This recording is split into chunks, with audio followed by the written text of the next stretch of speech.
Muy buenos días. La paz y la misericordia de nuestro Señor sea con cada uno de ustedes. Antes de iniciar con nuestro sermón de hoy, quiero que me acompañen a orar.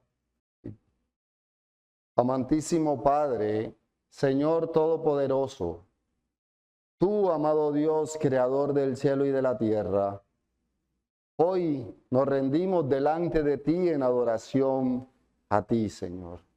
En esa adoración que nace de un corazón contrito y humillado y que entiende que tú has escogido este día para ti, para alabanza y gloria de tu nombre, Señor.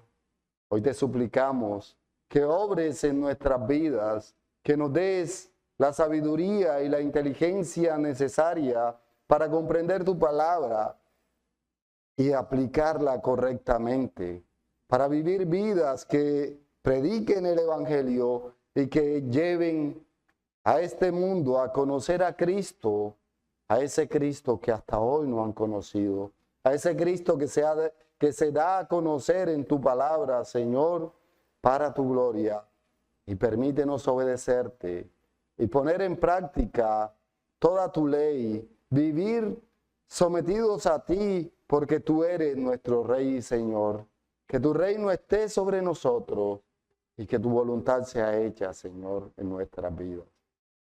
Que podamos mostrarte, Señor, que podamos vivir vidas santas y ser santos como tú eres santo.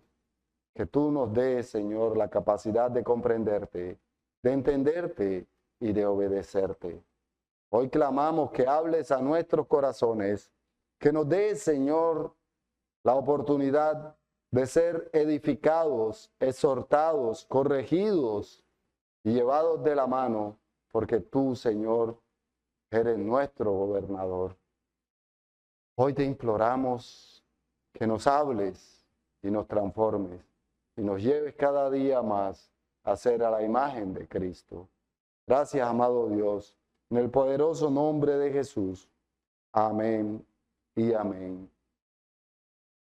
Hoy vamos a continuar con nuestra serie en la epístola del apóstol Pablo a los Efesios.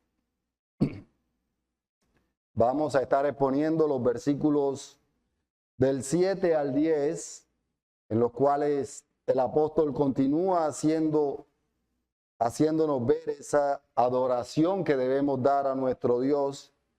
Y recordemos un poco que en el sermón anterior miramos cómo Dios nos ha bendecido para que lo adoremos, o como dice el texto, para que lo bendigamos. Y vimos que ese es el eje central tanto de la perícopa que estamos exponiendo como de nuestras vidas como creyentes. La adoración a Dios debe ser el eje central de la vida del creyente. Y eso es lo que está resaltando y empieza señalando el apóstol Pablo en esta doxología que está exponiendo.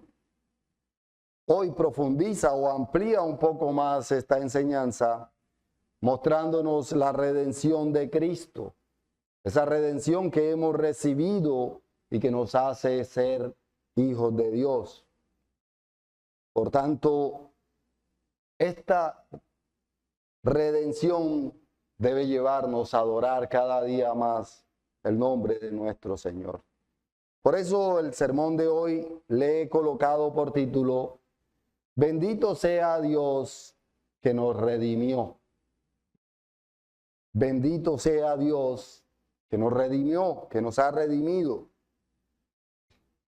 Y aunque voy a exponer solo los versículos del 7 al 10, quiero que busquemos en nuestras Biblias Efesios capítulo 1 y vamos a leer los versículos desde el 3 hasta el 10.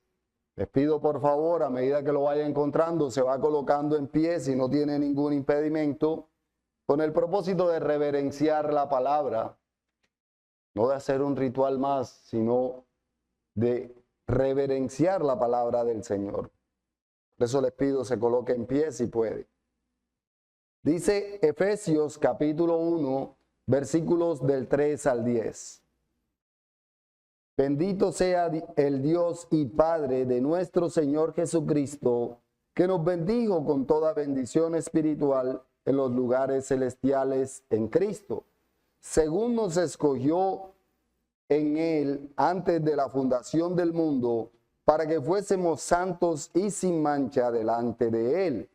En amor, habiéndonos predestinado para ser adoptados hijos suyos por medio de Jesucristo, según el puro afecto de su voluntad, para alabanza de la gloria de su gracia, con la cual nos hizo aceptos en el amado, en quien tenemos redención por su sangre, el perdón de pecados, según la riqueza de su gracia, que hizo sobreabundar para con nosotros en toda sabiduría e inteligencia, dándonos a conocer el misterio de su voluntad, según su beneplácito, el cual se había propuesto en sí mismo de reunir todas las cosas en Cristo, en la dispensación del cumplimiento de los tiempos, así de las que están en los cielos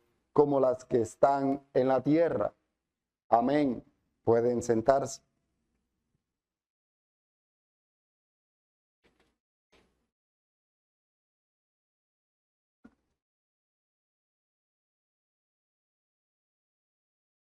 En el texto que pondremos hoy, que es del 7 al 10, el apóstol continúa esa doxología que empezó en el versículo 3, en donde muestra esa adoración correcta a nuestro Dios. Ahora se mete con la obra redentora de Cristo. Y es lo que vamos a estar exponiendo hoy en los 3 puntos que estudiaremos. El primer punto que quiero iniciar rápidamente es: bendito sea Dios que nos redimió en Cristo.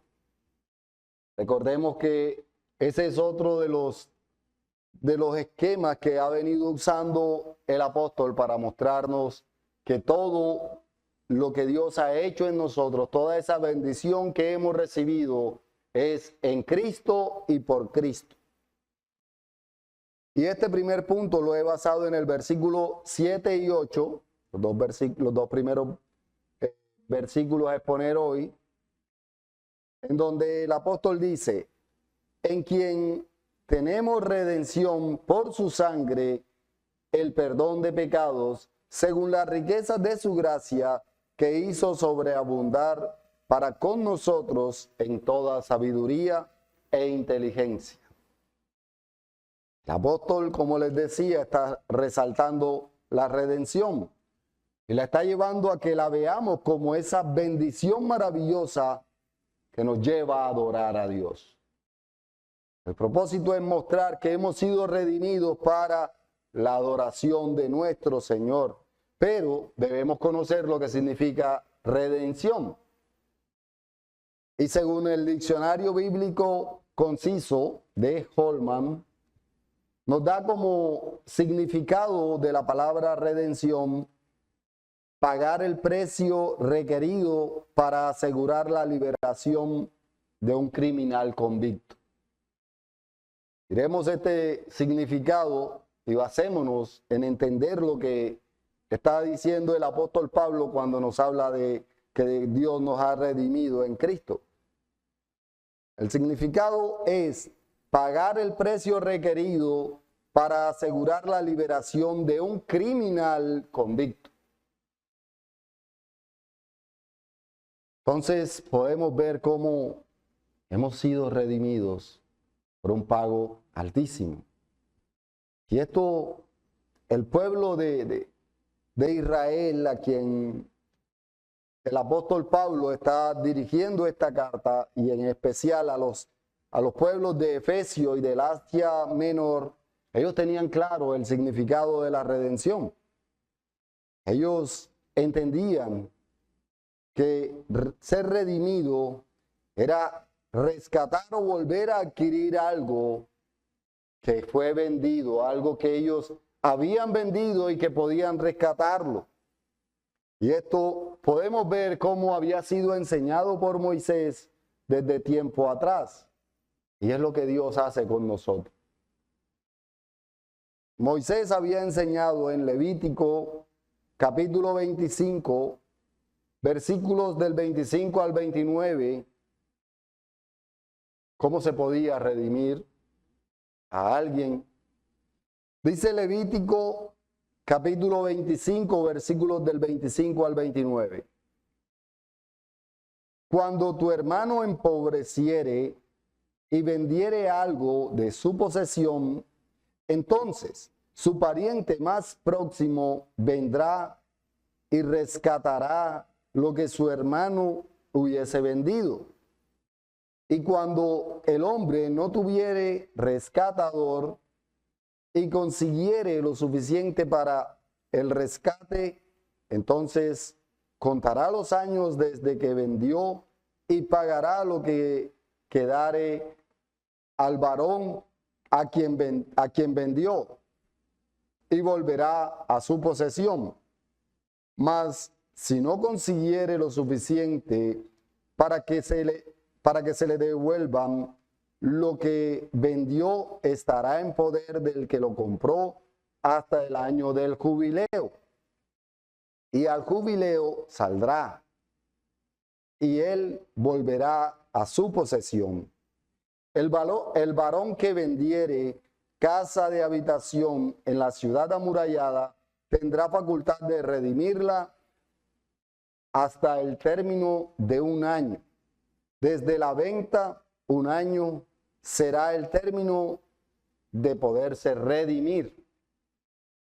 Entonces aquí podemos apreciar que el apóstol Pablo nos enseña que nuestro Señor Jesucristo ha pagado nuestro rescate de esa vana manera de vivir, no con oro, no con plata, sino con su sangre preciosa, como lo dice el apóstol Pedro en Primera de Pedro, capítulo 1, versículos 18 y 19. Busquemos, por favor.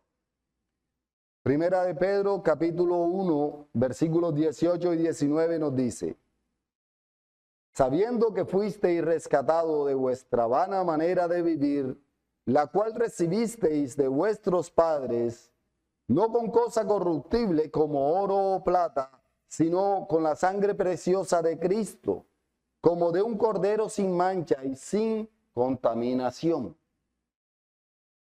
Entonces podemos darnos cuenta qué tan alto fue el precio por el cual hemos sido comprados.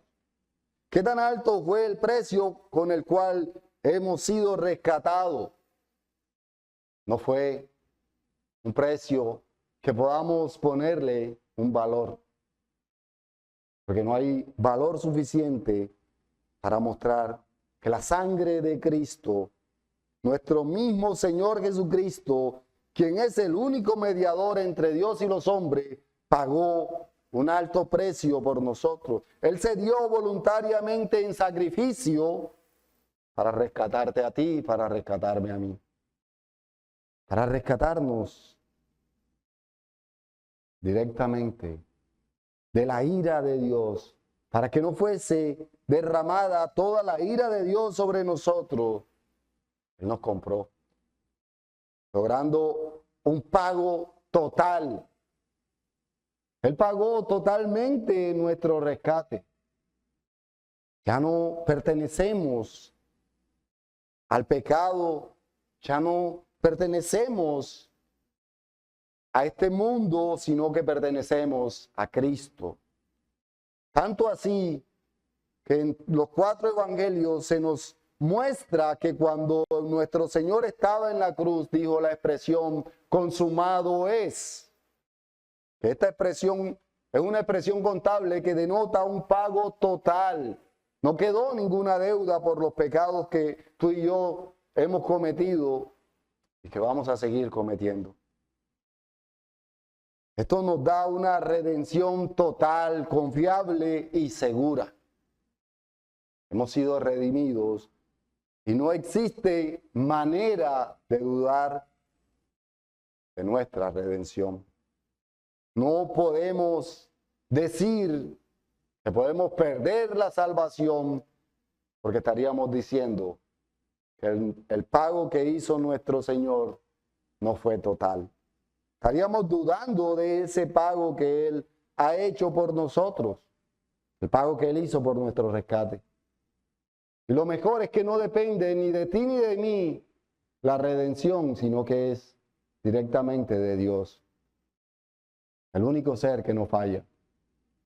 El único ser que no cambia, sino que Dios, como dice el texto en su totalidad, por el puro afecto de su voluntad, nos ha redimido y nos ha hecho sus hijos.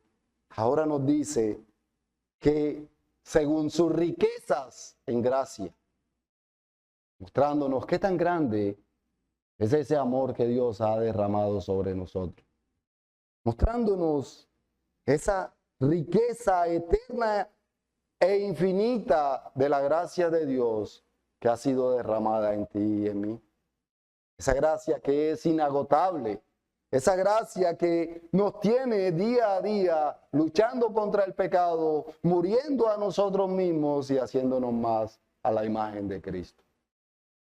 Es por esa razón que es imposible que nada nos pueda separar del amor de Cristo. Nada. No hay absolutamente nada que nos pueda separar del amor de Dios que es en Cristo Jesús. O algo que pueda hacernos quitar de la mano del Señor. Esta redención que hemos recibido nos lleva a tener una seguridad de salvación. Las Escrituras en toda su extensión nos muestra lo que el apóstol nos está señalando acá. Que hemos sido redimidos para la gloria de Dios y que hoy día estamos en la mano de nuestro Señor, que Él es quien nos cuida, que Él es quien nos sostiene y que no hay nada, absolutamente nada que nos pueda quitar el gran privilegio de ser hijos de Dios. Pero si le preguntamos al texto, ¿cómo podemos ver esas riquezas de la gracia de Dios en nosotros?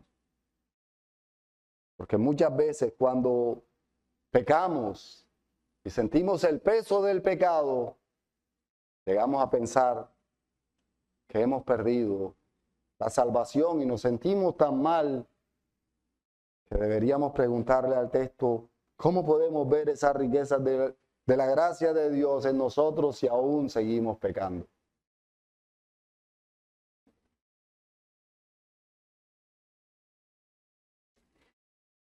Y podemos ver que la respuesta está en el mismo texto.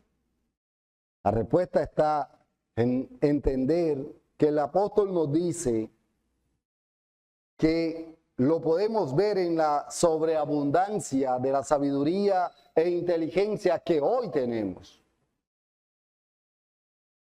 Alguno dirá, ¿cómo así, pastor? Yo no veo que sea inteligente, yo no veo esa sobreabundancia de sabiduría e inteligencia en mí. Y estará de pronto alguno pensando de esa forma, pero déjenme decirles que hoy día tenemos esa sobreabundancia de sabiduría y de inteligencia, porque hoy día podemos entender muchas cosas de la Escritura que si no fuese por la misericordia de Dios y por esa sabiduría, no la entenderíamos. Ahora podemos comprender lo que Dios nos está hablando en su palabra, porque tenemos esa capacidad que ha sido dada por Dios en sobreabundancia de sabiduría y de inteligencia.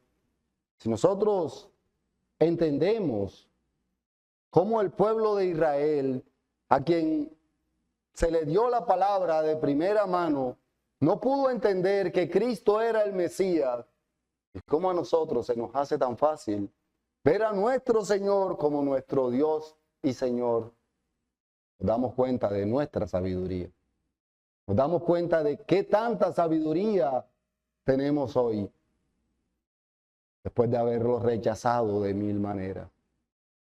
Después de haber dudado incluso que pudiese existir un Dios, hoy vemos con facilidad en la Escritura cómo se nos revela la voluntad de Dios y cómo se nos revela Dios mismo.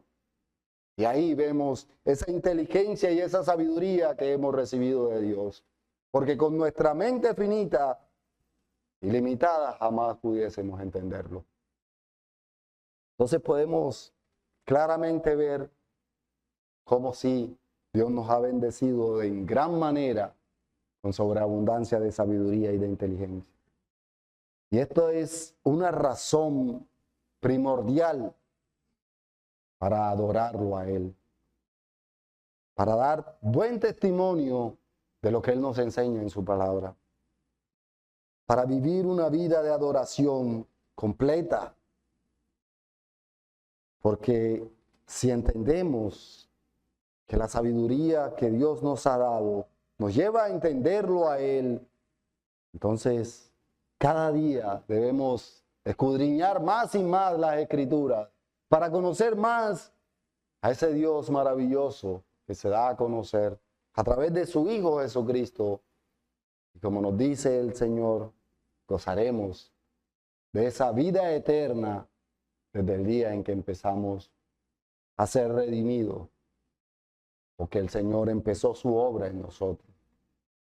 Cada día entendemos más la Escritura y cada vez que la leemos, aprendemos más y más de Dios por esa sobreabundancia de sabiduría. Pero eso no debe quedarse solo en nuestra mente, debe ser mostrado en nuestro diario vivir.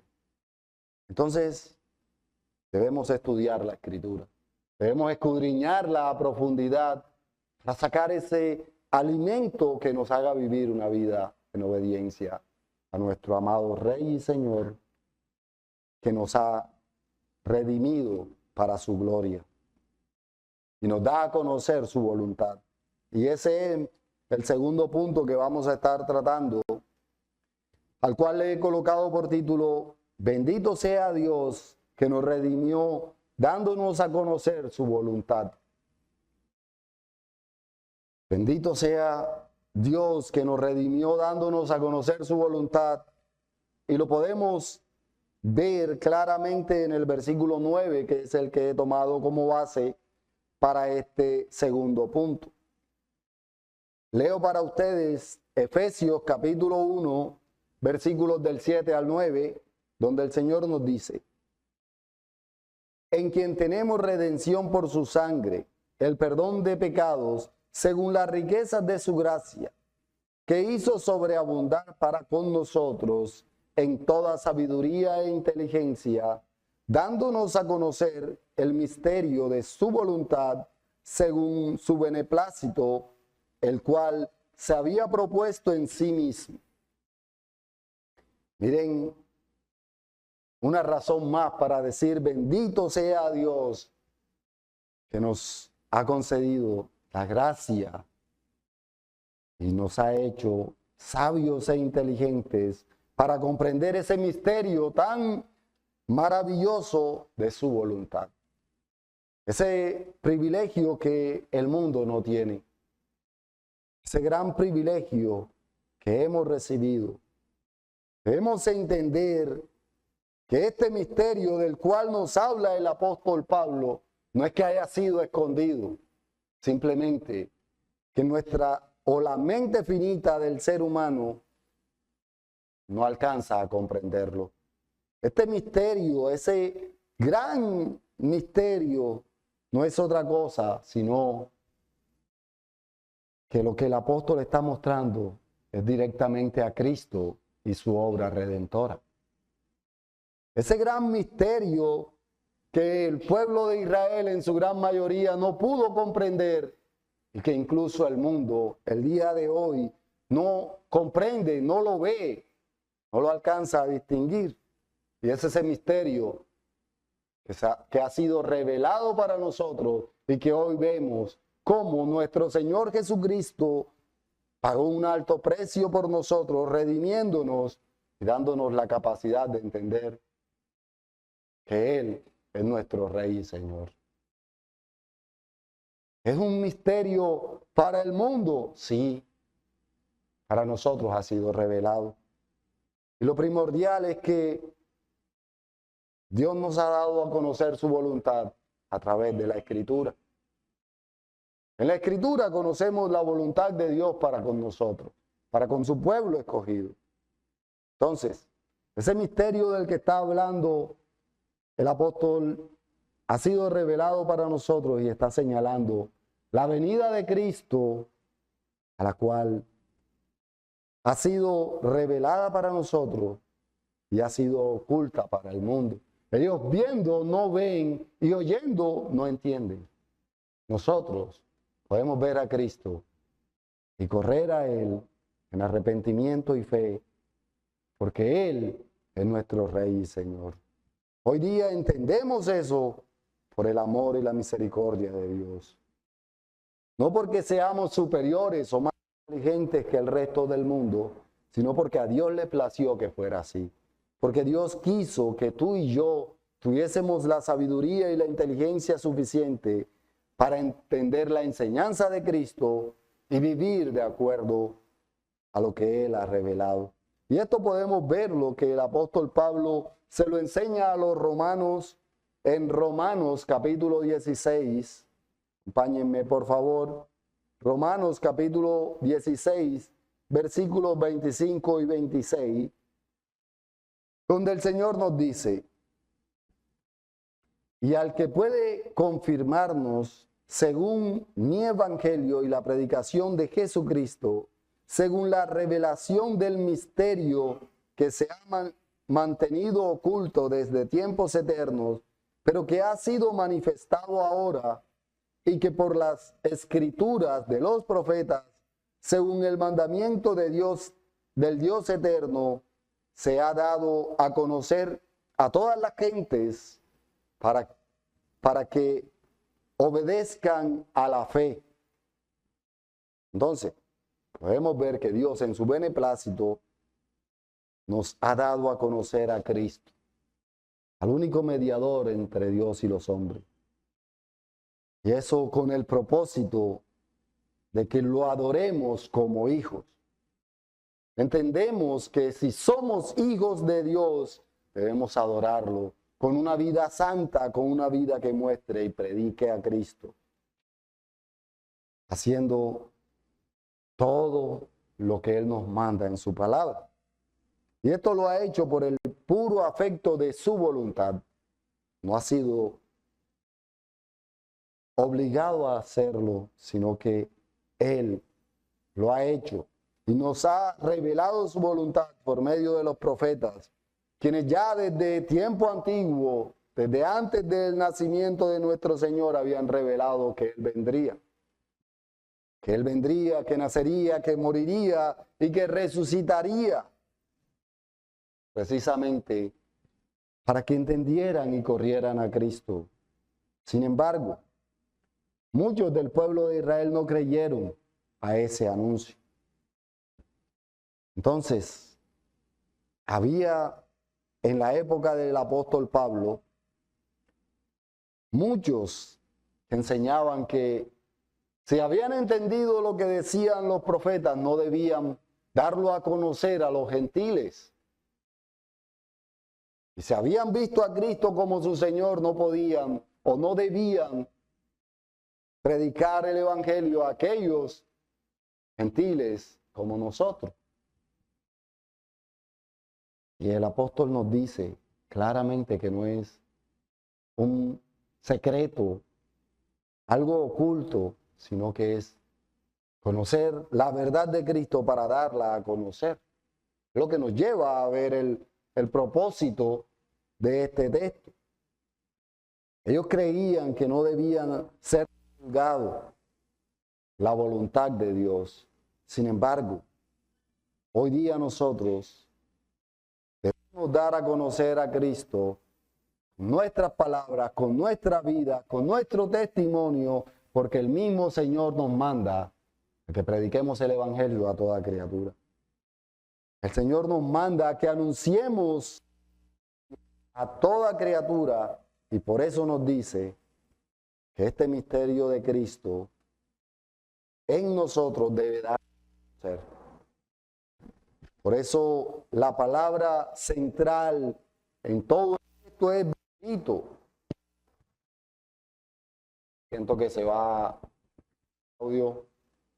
Por eso debemos comprender que la palabra central aquí es bendito, que veníamos diciendo en nuestro sermón anterior, consiste en dar buen testimonio, en predicar el evangelio, no solo con nuestras palabras, sino con nuestra vida. Debemos aplicar todo lo que hemos conocido del Señor para dar a conocer al Señor. Ese gran misterio que ha sido revelado a nosotros, debemos revelarlo al mundo para que el Señor obre en los corazones que Él quiera cambiar en su momento. No es que nosotros vamos a obligar a las personas a que vengan a Cristo. Solamente tenemos que predicarle el evangelio con nuestro diario vivir, que vean a Cristo en nosotros y quieran correr a Cristo, que quieran imitarnos como el Señor nos muestra, como el apóstol Pablo dijo cuando predicó y dijo que seamos imitadores de Él, como Él es imitador de Cristo. De esta forma daremos a conocer ese gran misterio de la voluntad de Dios. Porque debemos tener claro que el propósito de Dios es que todos sus escogidos escuchen la predicación para que corran a Él. Y no debemos negarnos a ser el instrumento que el Señor use para eso. Entonces, así como el Señor ha preservado su palabra hasta hoy para dar a conocer quién es Él, debemos nosotros ser ese instrumento y darlo a conocer. Esos que el mismo Dios predestinó para que fueran hijos adoptivos suyos, y de esa manera, como dice el texto, poder reunir todas las cosas en Cristo. Reunir tanto lo que está en el cielo como lo que está en la tierra en Cristo. Porque el propósito no es otro. El Señor nos da a conocer hoy que su propósito es que pueda ser reunida todas las cosas en Cristo a través de la predicación tuya y mía. Por la obra de Cristo. No porque tengamos poder, sino porque hablemos bien de Cristo y mostremos a Cristo con nuestro testimonio. Entonces, quiero pasar a nuestro tercer y último punto, al cual le he colocado por título: Bendito sea Dios que nos redimió para reunir todas las cosas en Cristo. Y que lo he basado en el versículo 10, y quiero que leamos nuevamente Efesios capítulo 1, versículos del 7 al 10. Dice el Señor en Efesios 1 del 7 al 10.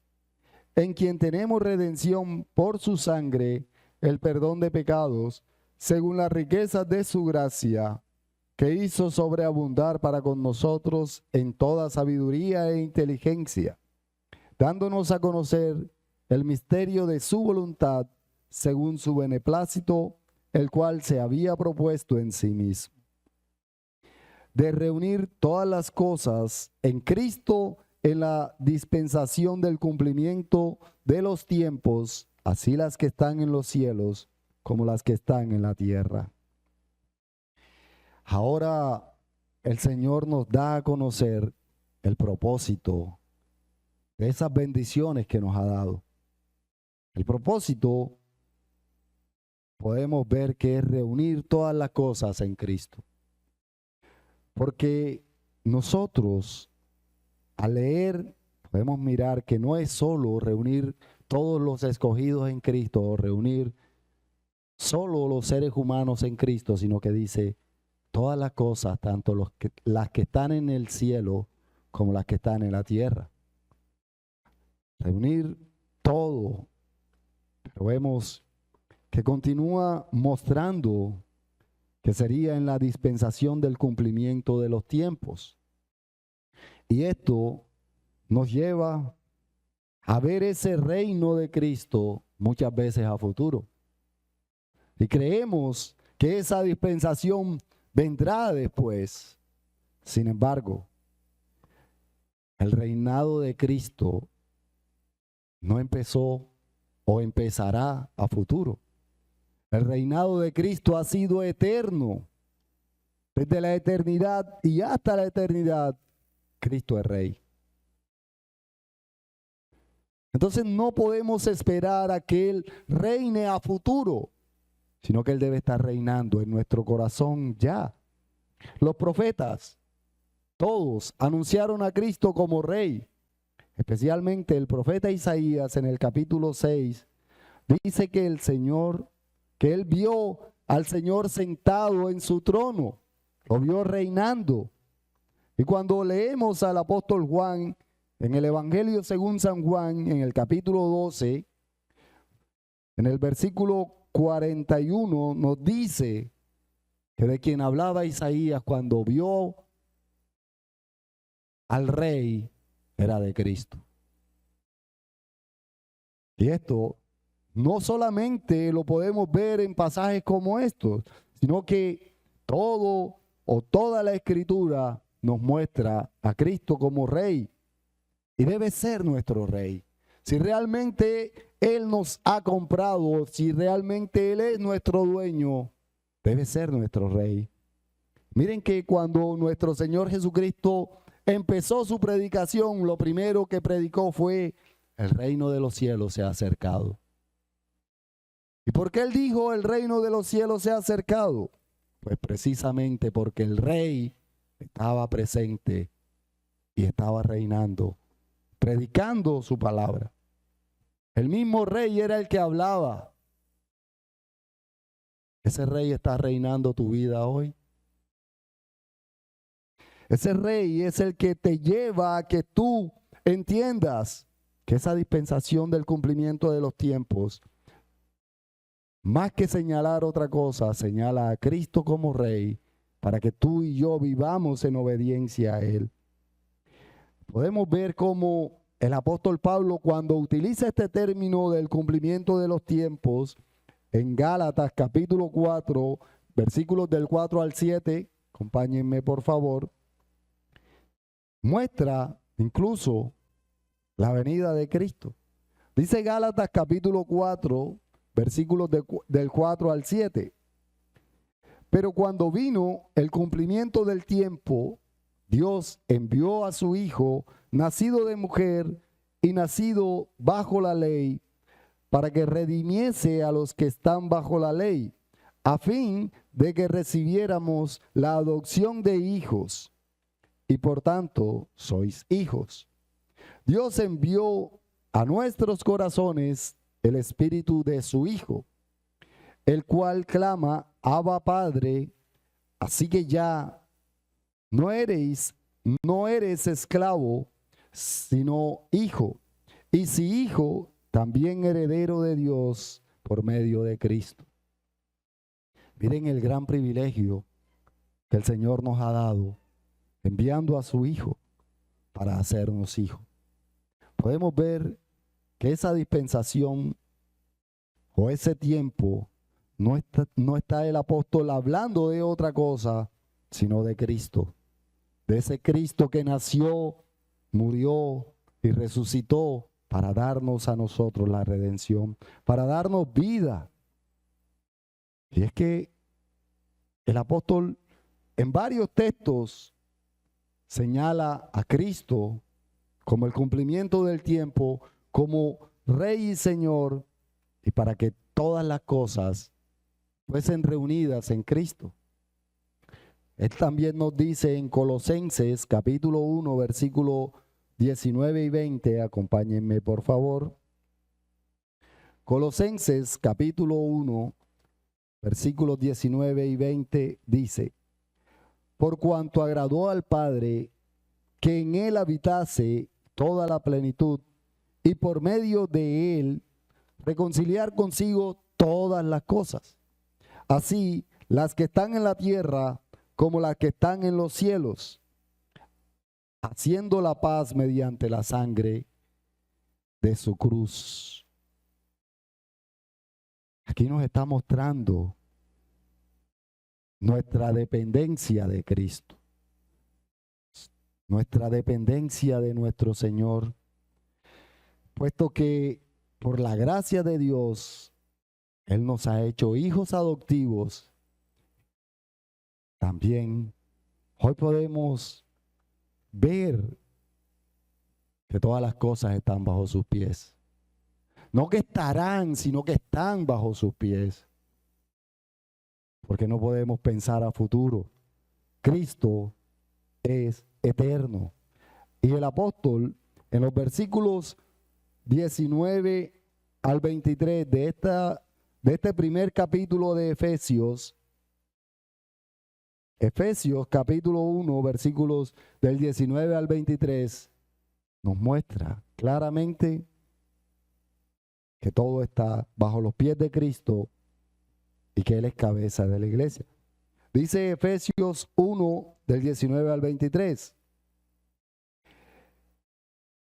Y cual la supreeminente grandeza de su poder para con nosotros los que creemos, según la operación del poder de su fuerza, la cual operó en Cristo, resucitándole de los muertos y sentándole a su diestra en los lugares celestiales, sobre todo principado y autoridad, y poder y señorío, y sobre todo nombre que se nombra, no solo en este siglo, sino también en el venidero. Y sometió todas las cosas bajo sus pies, y lo dio por cabeza sobre todas las cosas a la iglesia, la cual es su cuerpo, la plenitud de aquel que todo lo llena en todo. Entonces, mis hermanos, si Cristo es Dios y Señor de nuestras vidas, adorémosle de la manera que Él nos manda que le adoremos. Vivamos vidas que muestren a Cristo. Vivamos vidas que sean para la gloria y obediencia de su palabra. Ya para concluir, quiero que entendamos que si hemos sido bendecidos por Dios, con todas las bendiciones que este pasaje nos enseña, es en Cristo. Es para reunirnos en Cristo.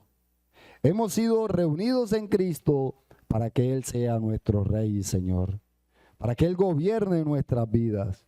Por tanto, adorémosle en cuerpo, alma y corazón, porque nuestro Rey, que es soberano sobre todas las cosas, y aún así nos ama. Estando Él por encima de todo, tuvo ese amor de escogerte a ti y de escogerme a mí.